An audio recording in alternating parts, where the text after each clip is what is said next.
l'arrivée du roi des rois. Ce rejeton, le prophète Ésaïe parlait d'un rejeton. Oh my God.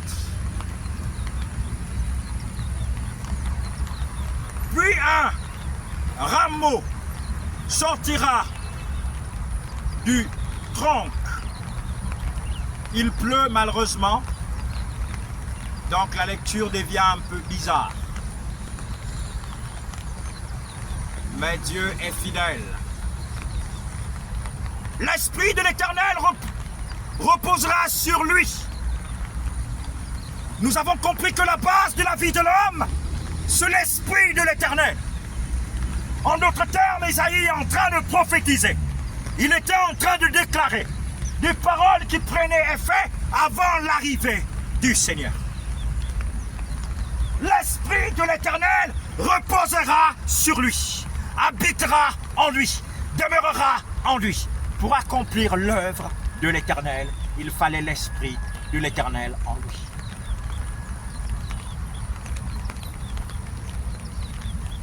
Nous devrions comprendre que dans le règne de l'Esprit, il y a des diversités. Il y a, on va dire, plusieurs différences. Voilà. Je préfère dire de façon simple. Je suis pour nous, je ne suis pas Socrate. Je ne suis pas Senghor, ceux qui ont écrit le dictionnaire, donc suivez le message. Aidez-moi si je fais des fautes, envoyez un message sur les ouvriers, que j'ai dit le à la place de la ou un à la place de eux. Qu'importe. Écoutons.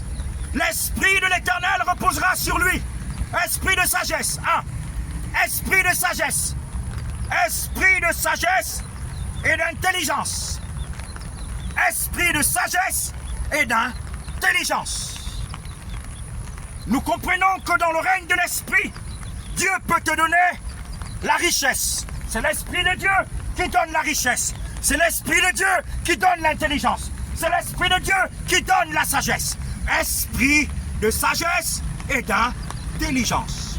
Esprit de conseil et de force. Dans le conseil, il y a la force. En d'autres termes, quand Dieu vient, il conseille, il parle. Alors, dans le conseil, il y a la force. Esprit de sagesse et d'intelligence. Donc derrière la sagesse, il y a l'intelligence. Si tu es sage sans être intelligent, tu ne peux pas comprendre. Je ne parle pas de l'intelligence du monde. Je ne parle pas de l'intelligence sur le banc de l'école. Je parle de l'intelligence qui vient de Dieu. La sagesse qui vient de Dieu. Je vous parle de cela. Maintenant, écoutons. Esprit de conseil et de force. Il y a des conseils qui nécessitent la force. Au rond-point de Nsayon, vous avez vu la force.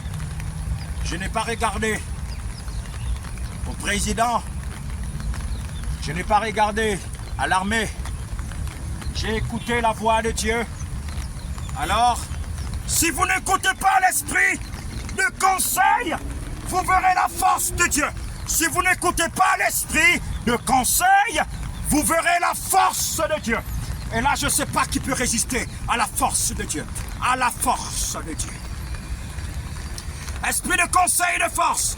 Esprit de connaissance et de crainte.